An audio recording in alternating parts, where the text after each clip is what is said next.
أستحلفك بالله أني بريء منك إن دخل وقت الصلاة وأنت تشاهد هذا الفيديو ولم تقم صلاتك بعد. أوقف الفيديو وقم لإقامة صلاتك، ثم عد لي مرة أخرى وذكر فإن الذكرى تنفع المؤمنين. اللهم صل وسلم على سيدنا محمد. قبل ما نبدأ ملخص الفيلم يلا نكسب شوية أجر مع بعض. صلوا على رسول الله واستغفروا الله. انت دلوقتي داخل على كليبزو، القعدة بتاعت الناس التقيلة اللي بتحب تتفرج على فيلم كامل وهي رايقة بكوباية شاي ومزاج عالي. هنا بنختصر لك الحكاية من غير ما نبوظها، ونقدم لك اللحظة اللي بخلي قلبك يدق وتقول الله، دي مش قناة، دي حكاية معمولة للعيار التقيل. زي ما بيقول عيسى الوزان، يلا بينا. درسة بتصحى مفزوعة لما تسمع صوت طيارة جاية بتجهز سلاحها بسرعة، وأول ما راجل بينزل من الطيارة يتضرب رصاصة في دماغه ويموت على طول. نفس الوقت ليفي اللي كان في المارينز زمان بيصحى من كابوس، بيحاول يروق دماغه فبياخد بعضه ويروح يقعد شوية على الشاطئ. تاني يوم الصبح بيجيله رسالة على موبايله بتطلب منه يروح لقاعدة مشاة البحرية. بعد شوية ليفي بيوصل القاعدة وبيقابل العميلة بارثولوميو، بتقوله إنها عارفة إن هو كان قناص جامد جدا وإن ملوش لا أهل ولا أصحاب، وعلشان كده جاية تعرض عليه شغل. في ليتوانيا درسة بتروح تزور أمها في القبر في ذكرى وفاتها، وتقول لأبوها إن المخابرات الروسية عايزاها في مهمة. أبوها بيكون معاها وبيقول لها إنه اكتشف مؤخرا إن السرطان اللي عنده ملوش علاج، وإنه لو ما ماتش قبل 14 فبراير هينهي حياته بنفسه علشان يرجع يقابل مراته في عيد الحب. ليفي بيصحى من النوم وهو جوه طيارة بعد ما كان تحت تأثير البنج. بيسأل جندية معاه هم فين، بس هي بتقوله إنها مش مسموح لها تقول. بتاخد منه كل حاجاته وبتقوله إن هم قربوا يوصلوا منطقة ممنوع الطيران فيها، ولازم يقفز دلوقتي ويكمل باقي الطريق على رجله. ليفي بياخد الشنطة اللي مخصصة ليه وبينط من الطيارة وبيستنى اللحظة الصح علشان يفتح الباراشوت. بينزل بسلام وبيبدأ رحلة طويلة كلها تسلق ومشي ومبيت في الغابات. في الآخر بيوصل ليفي لحافة هو ضخمة، وهناك بيقابل جندي اسمه جي دي اللي بقاله هناك سنة ومش عارف هما فين بالظبط. الاتنين بيروحوا لبرج الغرب بيشتغل بالطاقة الشمسية، في مولد احتياطي، نظام لجمع المطر، حديقة خضار، وكمية كبيرة من الحيوانات البرية اللي ينفع تتصاد. على الناحية التانية من الهوة في برج الشرق، بس التواصل مع الحارس اللي هناك ممنوع تماما. الهوة محاطة بألغام وحواجز تكتيكية من الشمال والجنوب، يعني مفيش طريق للعبور خالص، وهم بيلفوا في المكان. جي دي بيشرح المهمة. كل يوم ليفي لازم يمشي على حافة الجرف ويزود الطلقات في أبراج الرشاشات اللي موجودة كل 600 متر. كمان لازم يشيك على السور الكهربائي، الألغام المعلقة، وأجهزة التمويه اللي بتبعت إشارات مضللة للأقمار الصناعية علشان الهوة تفضل مش باينة. جهاز اللاسلكي بيتصل بيهم كل 30 يوم، ومفيش وسيلة تانية للتواصل مع العالم الخارجي. ولو حصلت حالة طوارئ في زر بيشغل بروتوكول اسمه الكلب الضال، بس جيدي مش عارف البروتوكول ده بيعمل ايه بالظبط، وبيقول له لو حصل كده اهرب. جيدي بيقولوا ان المكان ده موجود من ايام الحرب الباردة، وان جيوش دول مختلفة اتفقت ساعتها انهم يخلوا المكان ده سر، حتى الرؤساء ما يعرفوش عنه حاجة. مهمة ليفي بسيطة، يمنع اي حاجة جوه الهوة من انها تخرج. الموضوع شكله مجنون، وجي دي نفسه كان فاكره كده، لحد ما شاف كائنات سموها الرجالة الجوف، واللي أصواتهم بدأت تتسمع في الهوا. جي دي بيكمل حكايته وبيقول إنه في أواخر الأربعينات اتبعتوا 3 كتائب خيالة علشان ينظفوا الهوا، بس ما حدش رجع، ومن ساعتها الجيش قرر يركز على الاحتواء بدل الهجوم. بعد كده جي دي بياخد بعضه ويمشي كل الطريق لحد نقطة الاستلام. هليكوبتر بتيجي ترفعه بحبل، وجندي بيطلب منه كلمة السر. أول ما بيقولها يتضرب رصاصة في دماغه وجثته بتترمي وسط الجبال. بعد شهر ليفي بيكون بدأ يتعود على الروتين الممل، بيعمل جولاته حوالين الهوة، يعمل صيانة الأجهزة الأمنية، وبيعمل تشيك إن على اللاسلكي، والصوت اللي بيرد عليه كل اللي بيقوله كل حاجة تمام. ولما ليفي يحاول يسأل يقفل في وشه. وهو بيشتغل في الجنينة ليفي بيلاحظ حركة في البرج التاني، بيمسك المنظار وبيشوف درسة بتقطع خشب، هي كمان بتشوفه بس بتتجاهله. في ليلة مطر وعاصفة ليفي بيصحى مفزوع من كابوس وبيكسر كوباية بالغلط. يفتكر إنه بيتهاجم فيمسك السلاح بسرعة، بس لما يحس بألم في رجله يكتشف إنه داس على الزجاج، فالموضوع كان مجرد حادث. وهو بينظف رجله يلاحظ إن دارسا لسه صاحية وبتبص عليه. أول ما بلاحظ إن هو شافها تدخل تنام. شهر تاني يعدي ودارسا بتضطر تحتفل بعيد ميلادها لوحدها. زهقت من الوحدة فضربت رصاص علشان تشد انتباه ليفي، ورفعت لافتة بتسأله عن اسمه. ليفي كتب لها إنه ممنوع يكلمه، فكتبت اسمها وقالت له أنا هعمل اللي يعجبني النهاردة، ده عيد ميلادي. ضحك وكتب اسمه هو كمان، ورفع كوباية علشان يحتفل معاها من بعيد. دارسا شغلت مزيكا بصوت عالي وبدأت ترقص، وطلبت من ليفي يرقص معاها. قال لها إنه رقاص فاشل بس قناص ممتاز، فردت عليه برصاصة فجرت له إزازة المية.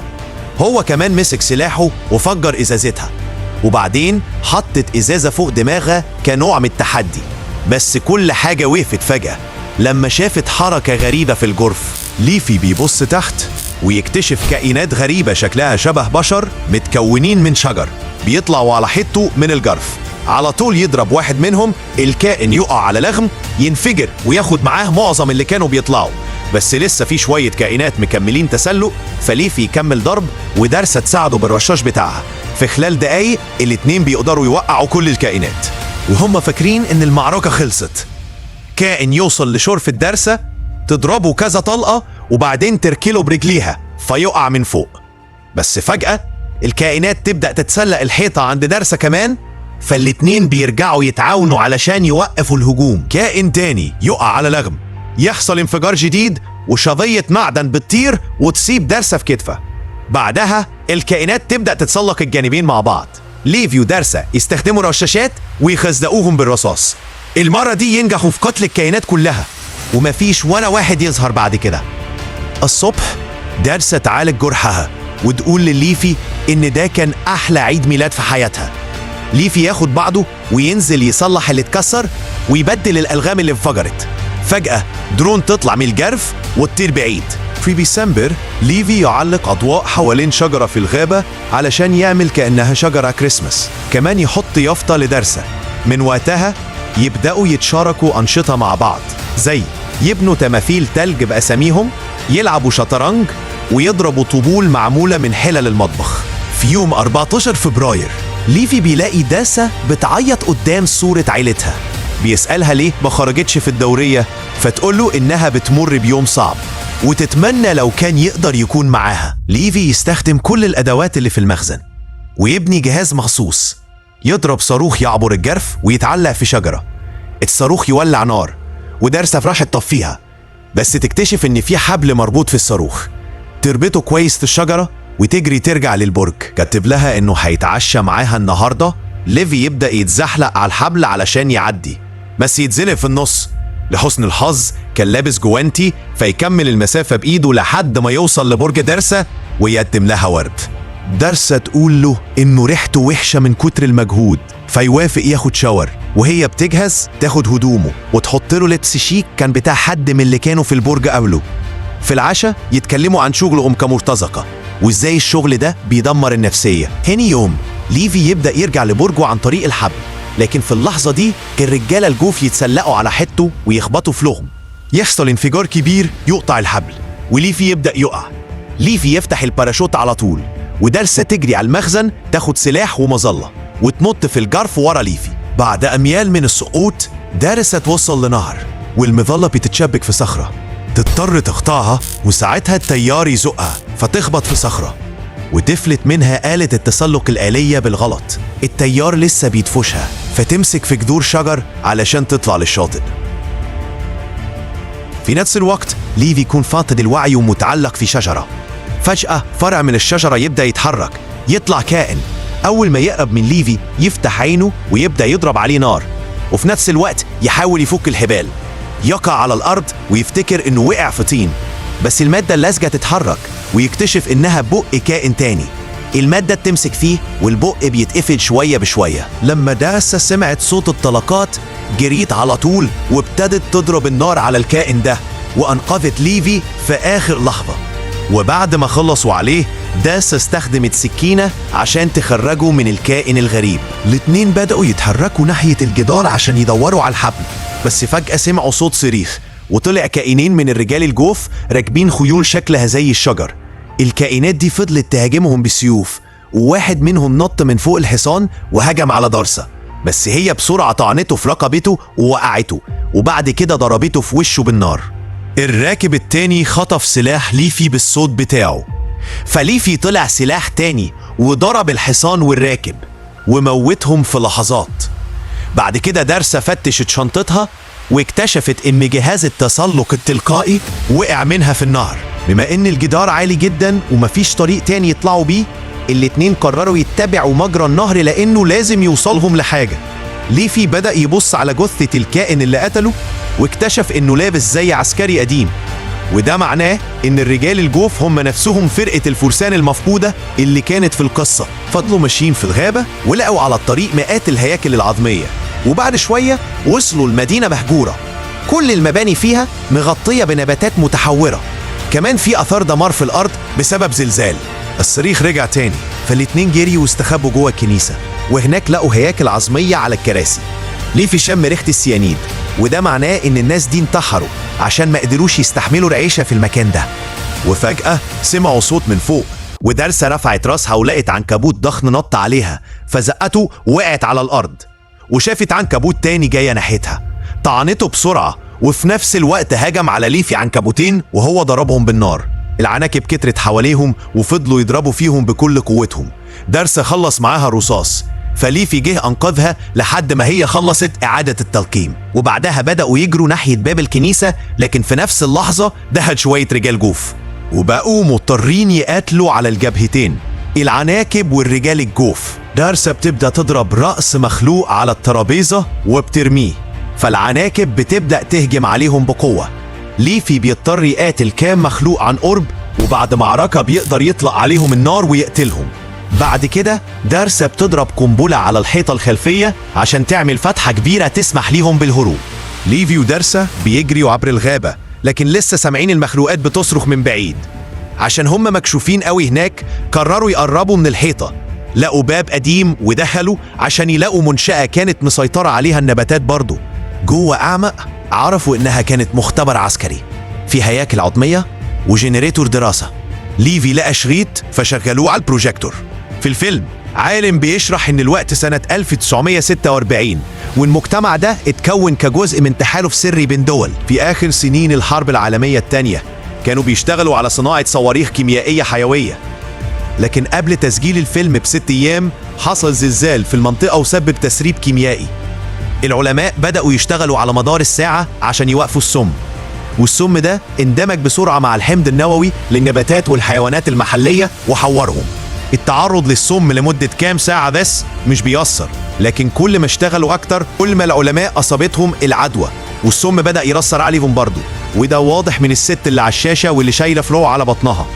لحسن الحظ عشان القاعدة كانت في الوادي، السم ما وصلش لباقي البشر. في أوضة ثانية ليفي ودارسا لقوا كمبيوتر من أواخر 2000، وده معناه إن بعد الحادثة الأولانية الناس استمرت تيجي تكمل التجربة. ليفي شغل الكمبيوتر ولقى المكان ده تابع لشركة الأمن داركليك الشبه العسكرية. الدرون اللي شافوه اليوم اللي فات كان بيجمع عينات لتجارب داركليك اللي بتحاول تخلق جنود خارقين. الأبراج والحراس المستأجرين بيساعدوهم يحافظوا على سرية. كمان في الكمبيوتر ليفي لقى شرح لبروتوكول الكلب الضال، واللي طلع قنبلة نووية هتعقم المنطقة لو حصل تسريب.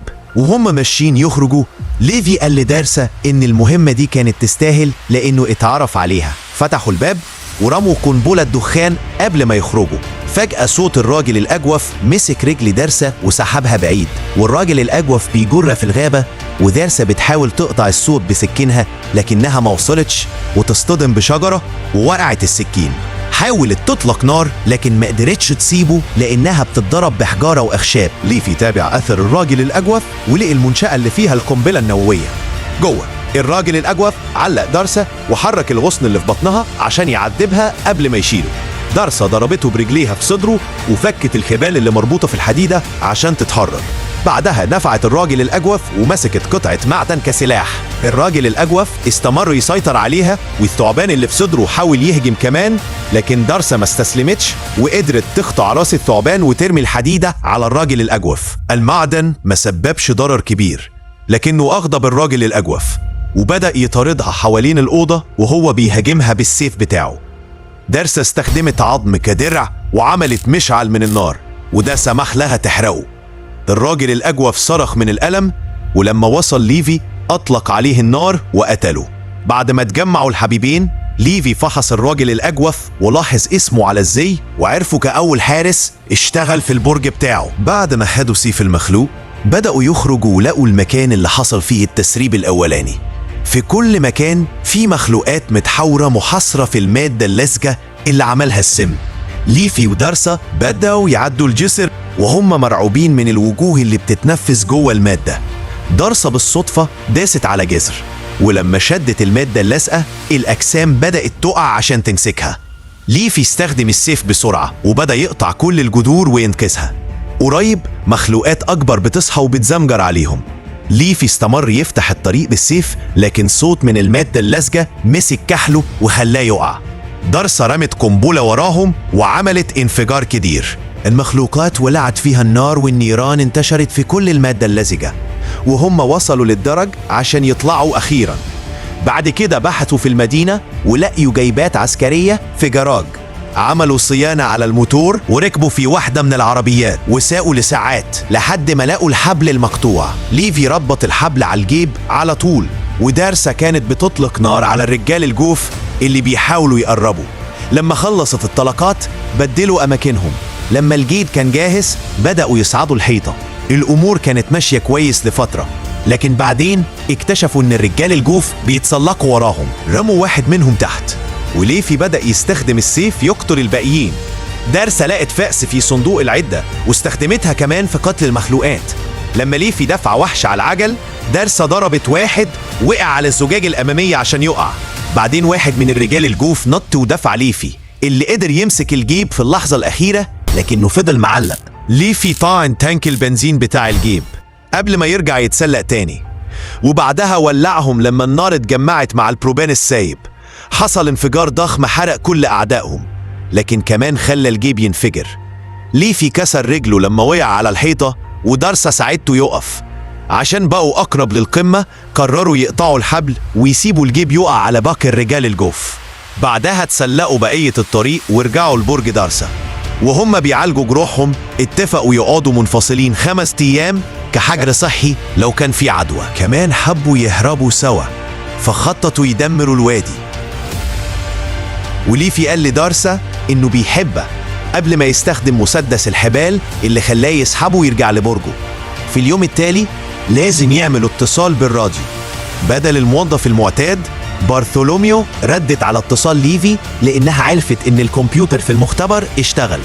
لما ليفي نسى إنه دخل الوادي، بارثولوميو استنتجت إن الشخص في البرج التاني هو اللي دخل، فنهمة ليفي الجديدة هي قتله. ليفي تظاهر ليها إنه هو قبل المهمة قبل ما المكالمة تخلص.